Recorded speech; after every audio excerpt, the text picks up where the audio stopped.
নমস্কাৰ বন্ধুসকল, আজি 3.5 আমি 3 নম্বৰ অংকটো কৰিম। 1 আৰু 3টো আমি অলৰেডি ইয়াৰ আগৰ দুটা অংক কৰি গ'লোঁ। তো আজি আমি কৰিম 3 নম্বৰটো।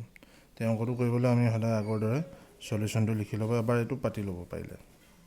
3x - 5y = 20, এইটো মই দি দিলোঁ 1 নম্বৰ। আৰু 6x - 10y = 40, এইটো দি দিলোঁ 2 নম্বৰ। ঠিক আছে, ইয়ালৈ ক্লিয়াৰ। এতিয়া কি কৰিম, এই বস্তুটো আমি কোনটো ফৰ্মত আছে সেইটোত চাব লাগিব।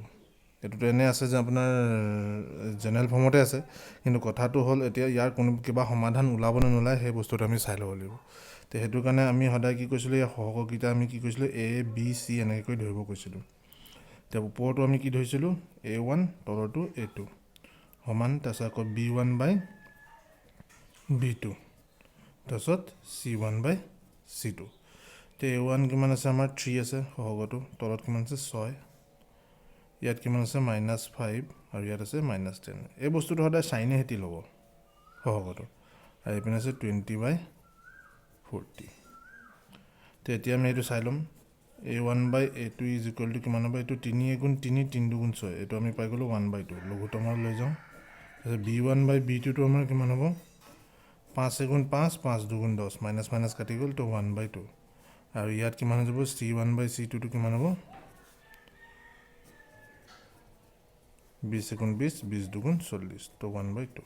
তো এতিয়া আমি গম পালোঁ যে এটাকে কি হৈ গ'ল, A1/A2 সমান, মানে আমি বস্তুটো এতিয়া ফৰ্মটো লিখি লওঁ, B1/B2 সমান C1/C2। আৰু এনেকুৱা হ'লে অংকটো এতিয়া কৰিব লাগিব নে নালাগে আমি সেই বস্তুটো চাব লাগিব। আমাৰ কিতাপত ফৰ্মুলাটো দিয়া আছিলে,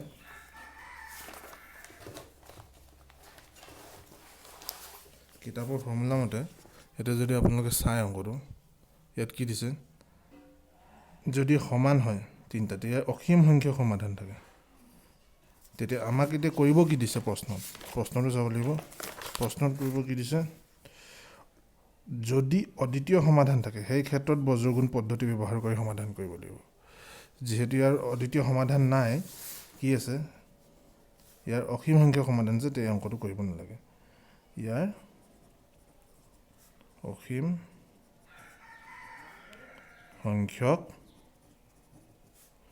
সমাধান আছে, এইটো হৈ যাব আমাৰ আনচাৰটো এই অংকটো। তো নিশ্চয় অংকটো বুজি পাইছে, আহকচোন আমি নেক্সটটো কৰি চাওঁ। তো এতিয়া আমি কৰিম 4 নম্বৰটো। 4 নম্বৰটো কৰিম 3.5ৰ 1ৰ 4 নম্বৰটো। এইটো কেনেকৈ উলিয়াম, এইটো উলিয়াবলৈ কি কৰিব লাগিব, আমি সলিউশ্যনটো আকৌ লৈ ল'ম একে। তো ইয়াত A1/A2 সমান কিমান আছে, 1/3, ওপৰটো A1 তলৰটো A2। তাৰপিছত আকৌ B1/B2 কিমান আছে চাব লাগিব, -3, -3। আকৌ C1/C2 কিমান আছে আমাৰ, -7, -15। এইটো চাগে ইয়াত কটাকটিটো ক'তো নাযায়, খালি এইটোত যাব অকল। এইটোত গ'লে কিমান হ'ব, B1/B2 সমান কিমান হ'ব, 1/1। তো ইয়াত 1/3, ইয়াত 1/1, -7/- 15, বা প্লাছ হৈ যাব, এইটো আপুনি 7/15 লিখিব পাৰে। এতিয়া কি হ'ব, এতিয়া এই দুটাটো নিমিলিলে, প্ৰথম দুটা নিমিলিলে আমি এইটো এনেকৈ লিখিব পাৰোঁ, A1/A2 ≠ B1/B2। আৰু এইটো হ'লে কি হয়, আমি জানো যে ইয়াৰ এটা অদ্বিতীয় সমাধান আছে,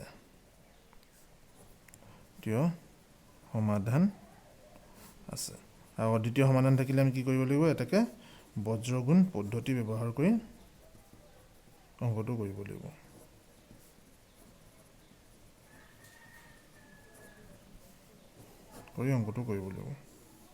তো বজ্ৰগুণ পদ্ধতি ব্যৱহাৰ কৰি আমি অংকটো কৰিলে কি কৰিব লাগিব, এতিয়া প্ৰথম আছে ইয়াত এক্সৰ ভেৰিয়েবলকেইটা ল'ম, তাৰপিছত ৱাই ল'ম, তাৰপিছত 1 ল'ম। তো এই বস্তুটো বনাবলৈ মই অলৰেডি আপোনালোকক এটা বস্তু শিকাইছিলোঁ ফৰ্মুলা, সেইটো হ'ল BCAB, এই পেটাৰ্ণটোত। নহ'লে ফৰ্মুলাটো আপোনালোকৰ মুখস্থ থাকিব লাগিব, যদি নাথাকে আপুনি বিনা ফৰ্মুলা ইউজ কৰি এইটোত বনাই ল'ব পাৰিব। আৰু যেতিয়া আনচাৰটো আহিব বা পেটাৰ্ণটো অট'মেটিক এইটোতে হৈ যাব। ইয়াত B কিমান আছে আমাৰ, -3/-3।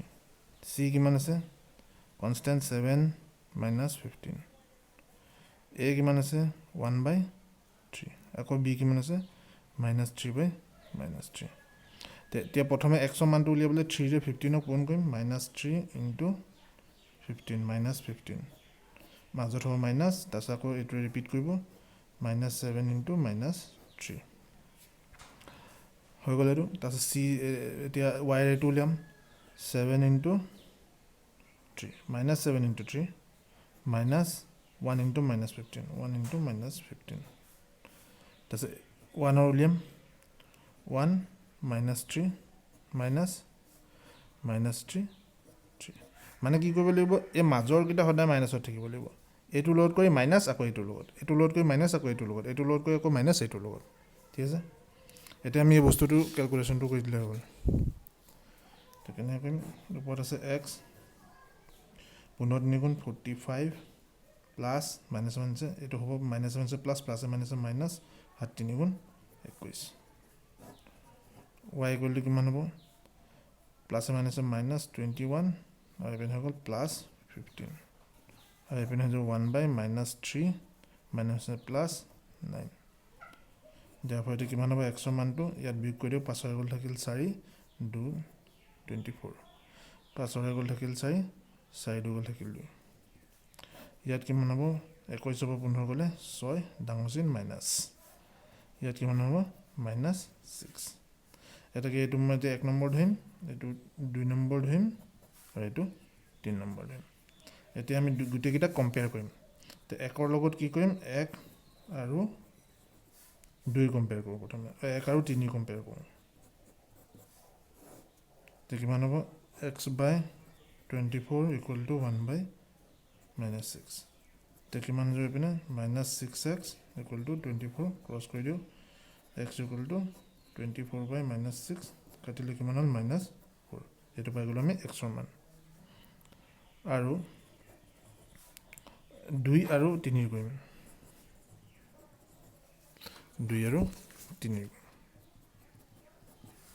তো কিমান হ'ব এইটো 2 নম্বৰ 1/-6 সমান 1/-6 y/-6 1/-6 ঠিক আছে তো এতিয়া এইটো কৰিবলৈ কি ক্ৰছ মাল্টিপ্লিকেশ্যন কৰিব তো এইপিনে হ'ব -6y আৰু এইপিনে হ'ব -6 therefore y = কিমান হ'ব -6/-6 কাটিলে কিমান হ'ব 1 এটাকে আনসাৰটো আমি পালোঁ x = -4 আৰু y = 1 সেইটো হৈ গ'ল আমাৰ আনসাৰটো তো এতিয়া 3 নম্বৰ অংকটো কওঁ 3 নম্বৰ অংকটো আকৌ আগৰ দৰে কৰিম সলিউশন লিখি ল'ব তো প্ৰথমে a1/a2 উলিয়াম কিমান আছে আমাৰ 2/4 b1/b2 কিমান আছে চাম 3/6 আৰু c1/c2 কিমান আছে আমাৰ 6/12 এতিয়া এইটো চাবলৈ গ'লে ইহঁতৰ ৰেচিঅ'টো একেই ধৰণৰ লাগিছে কাৰণ চাওক এইটো 2 × 2 2 × 4 1/2 হৈ গ'ল এইপিনে যদি চাওঁ b1/b2 আমি এইটো হ'ব 3 × 3 3 × 4 তো 1/2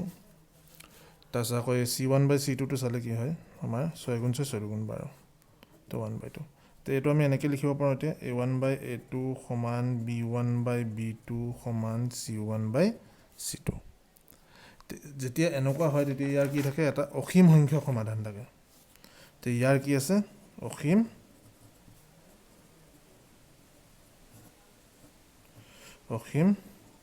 সংখ্যক সমাধান আছে কাৰণ আমাৰ কিতাপত এই ফৰ্মুলাটো দিয়া আছে এই ফৰ্মুলাটো আপোনালোকে ইয়াত এই পেজ নম্বৰ 89ত পাই যাব নতুন কিতাপখনৰ ইয়াত এই বস্তুটো আমাৰ দিয়া আছে অলৰেডি 2 নম্বৰ ফৰ্মুলাটো চাই ল'ব পাৰে তো গতিকে যদি অসীম সংখ্যক সমাধান থাকে আমাক এই অংকটো কৰিব নালাগে আমাক অকল অদ্বিতীয় সমাধান থাকিলেহে অংকবোৰ ক্ৰছ মাল্টিপ্লিকেশ্যন কৰিব দিছে বজ্ৰপৰত গতিকে এই আনসাৰটো ইমানলৈ হ'ব তো গতিকে আজিলৈ আহোঁ আৰু মোৰ চেনেলটো ছাবস্ক্ৰাইব কৰিব আৰু ভিডিঅ'বোৰ শ্বেয়াৰ কৰিব নিজৰ বন্ধুবৰ্গৰ মাজত যাতে তেওঁলোকো উপকৃত হ'ব পাৰে কাৰণ এতিয়া লকডাউনৰ সময়ছোৱাত ল'ৰা ছোৱালীৰ পঢ়া শুনা বহুত ক্ষতি হৈ আছে যাতে ক্ষতিবোৰ তেওঁলোকৰ নহওক গতিকে ভিডিঅ'বোৰ শ্বেয়াৰ কৰিব ধন্যবাদ